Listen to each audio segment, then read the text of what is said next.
Lambie, ASMR.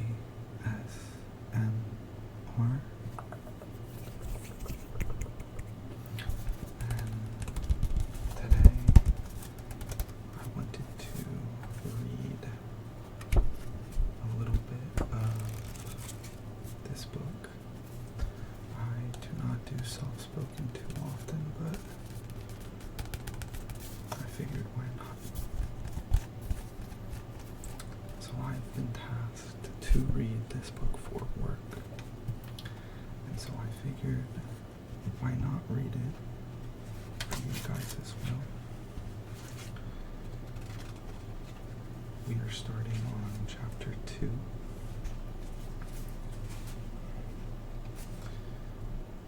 So I will go ahead and get started. The lust for leadership. You've gotta wanna be in charge. On the death of his father, Munzuk, Attila came under the guidance and care of his uncle Regula.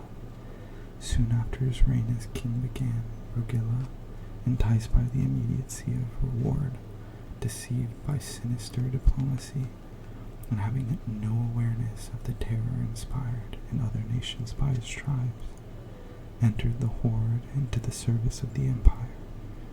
Even in his youth, Attila believed in the noble past and legends of his ancestry. They were a strong and powerful people, not to be subjected to slave rule or indentured service.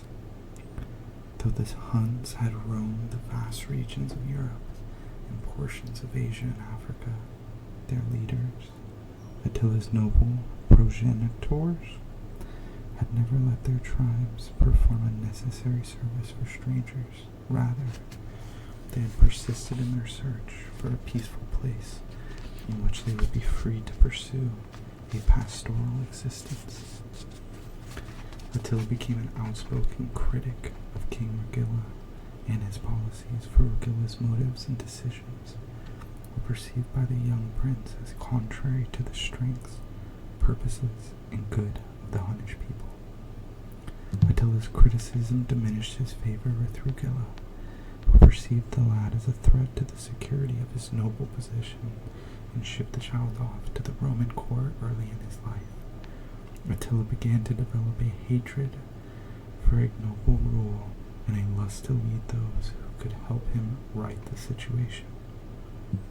While a hostage, Attila attempted to unite other barbarians in rejecting the intrigues of the empire. They were not to fall victim and become servants of the empire. They must retain their own identities. Though his efforts to unite them failed, his determination to lead waxed with each passing day. Attila turned his anger, distaste, and contempt for the empire into an energetic study to learn the ways of leadership and diplomacy. His mind was fueled by the fires burning deep in his heart to unite the Huns and conquer the Romans. Instead of immediately attempting to gain control on his return to his homeland, Attila was patient, his every step planned. He knew his leadership knowledge and abilities to influence must mature, no matter how driven his desires to take charge. Attila traveled and hunted, using the time to focus his ambition into a plan that would succeed. When the moment came, Attila was ready. He took charge. He was prepared in every way to face the challenges and opposition he would encounter as king. He would not be discouraged. He would not deviate from his objective. He was ready to take risks, ready to cause the Huns to excel through the unity of action. His dogged perseverance and lust to assume a position of considerable responsibility had held his destiny had arrived. Attila had become king of Huns. Attila on, you've got to want to be in charge. There's little more unsettling to Huns than being under the command of a king or chieftain who shows a lack of commitment in his responsibility as a leader. Too often, the leadership of many nations falls to princes who lack the ambition, courage, and capabilities to reign as leaders.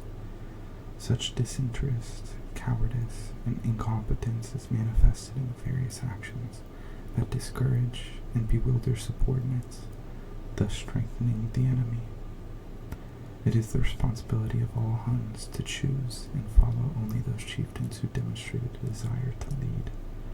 Such leaders will be of no composite character. They will be as different from one another as one Hun is different from another. They will not be laden with all human virtues, nor will they possess a flawless character. Committed leaders, those with a lust for leadership, a willingness to serve, will, however, be distinguishable by their wisdom, sincerity, benevolence, authority, and courage. They will have a human quality and a strong commitment to their cause and to that of those who serve. Huns who aspire to become chieftains often do not have much motives from the time they leave the comfort of the chariot.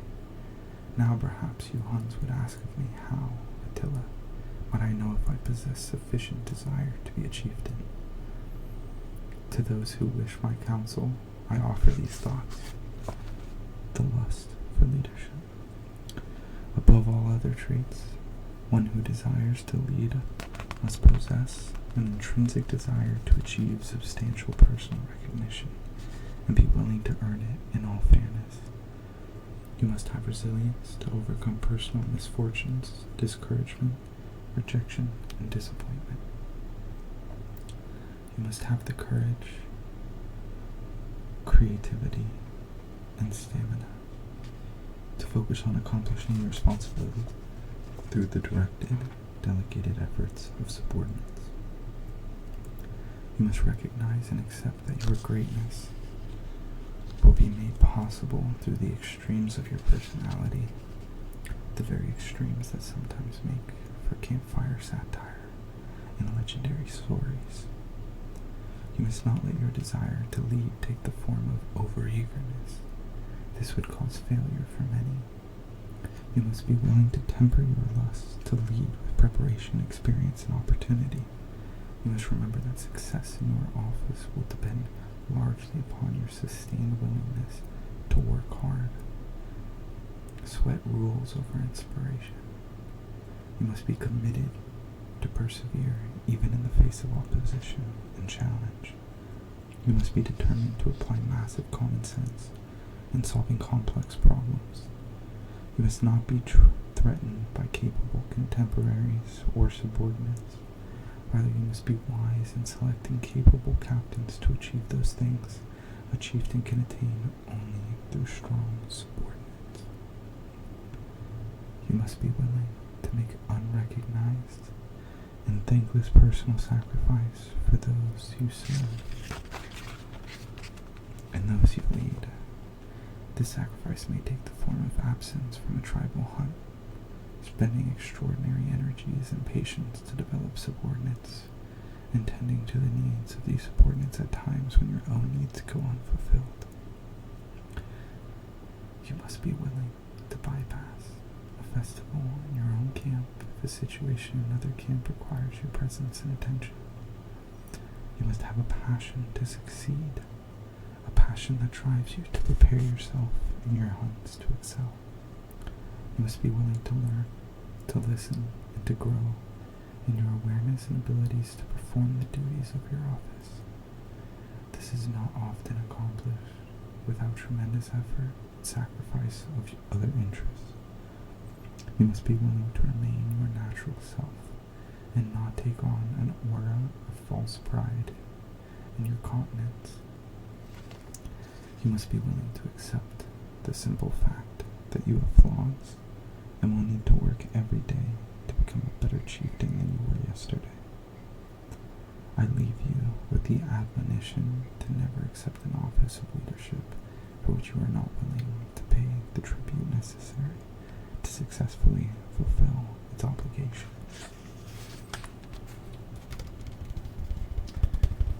Becoming a Hun.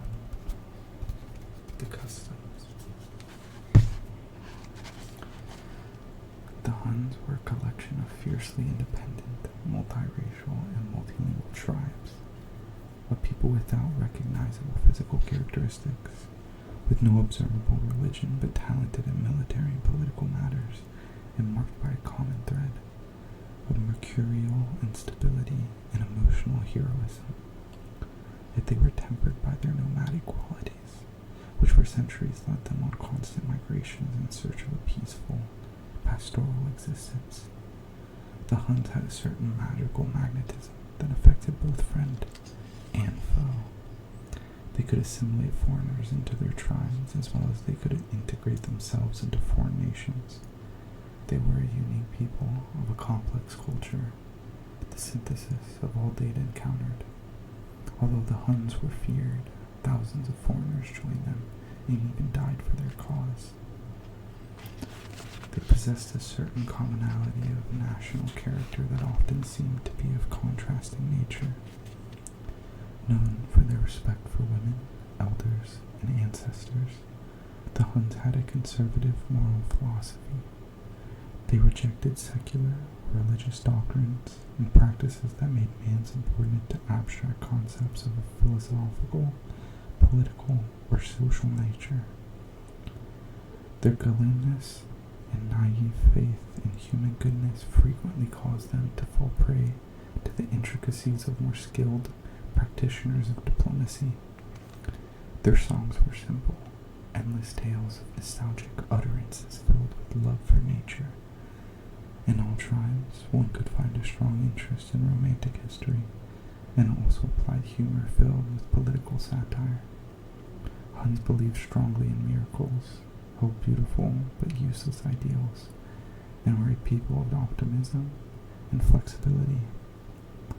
Their love of the Hun was well established in their tradition. It was, perhaps, the Huns who began the custom of the stag party. In all, they were a nation with basic attitudes towards life and mankind, yet their love of freedom, excessive pride, and volatile tempers often caused them to reject both military and political discipline. The Huns were a constituency of vast differences who, nevertheless, held common virtues, and it was perhaps their strong sense of honor and loyalty, paired with Attila's intense personal opinion, that united them into a nation that for a short time was a powerful military and diplomatic force. Attila on customs. All who are Huns and those who seek to become one of us must learn, adapt, and adhere to our customs. If they are not Huns, then we must suspect them to the Romans or to be allies of the empire.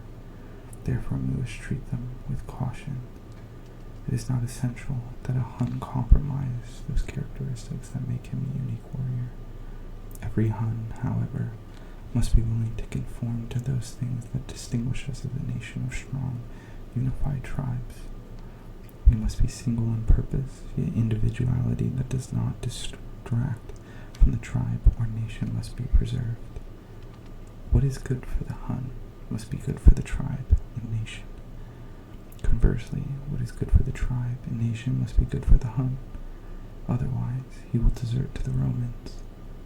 When we prescribe dress for battle, celebration, ceremony, or other occasions, Huns will see to it that they wear that which is customary.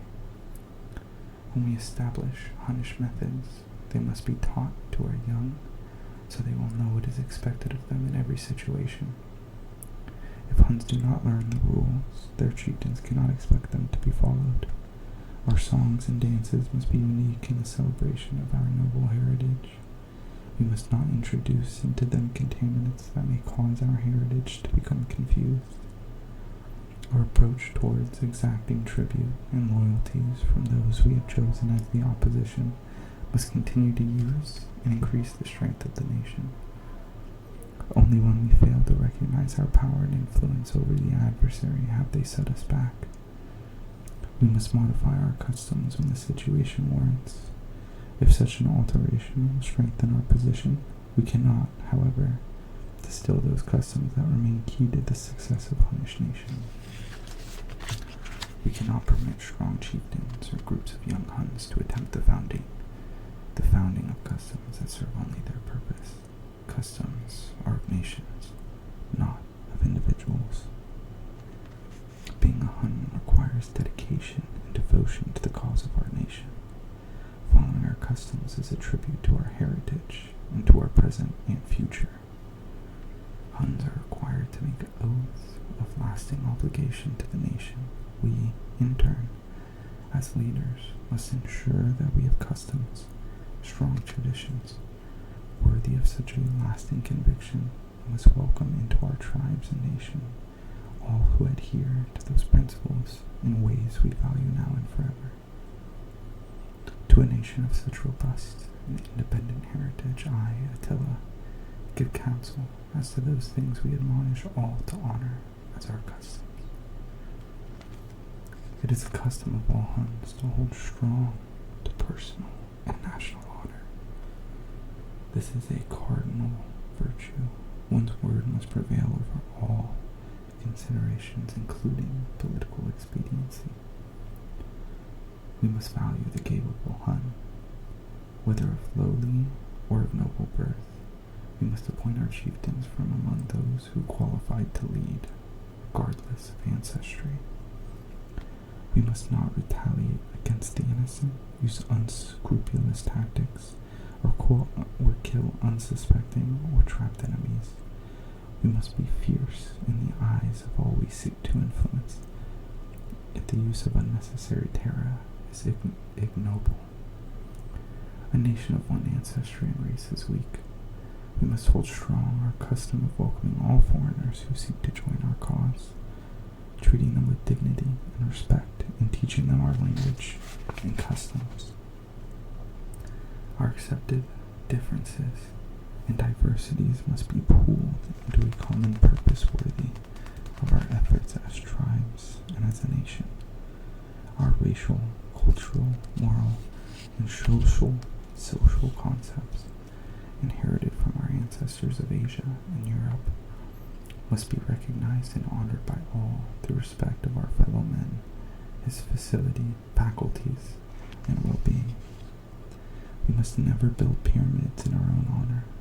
While we hold strong the custom of individual and national pride, we must not fall victim to pompous, self-serving practices that weaken the fiber of our vitality and appeal to those who serve.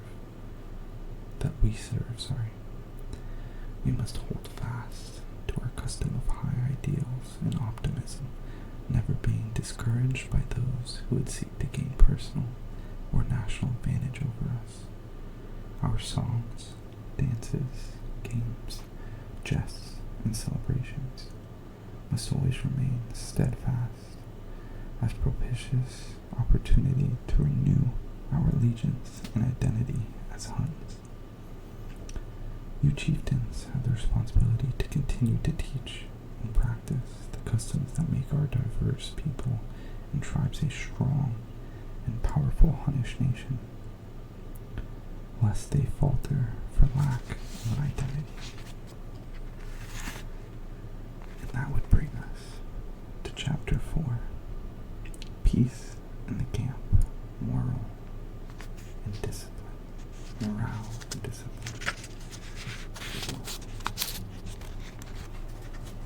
Mark the page.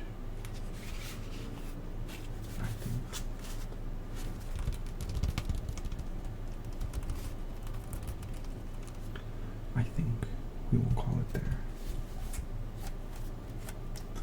I would greatly appreciate it if you guys let me know what you thought of the read.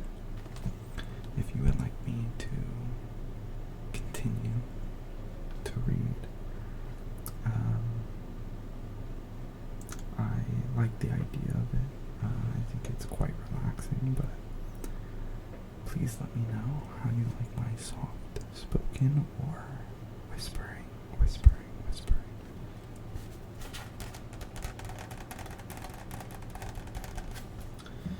And with that being said, I think we can officially end the video. So again, thank you so much. If you've made it this far, please like, comment, and subscribe. As always, thank you.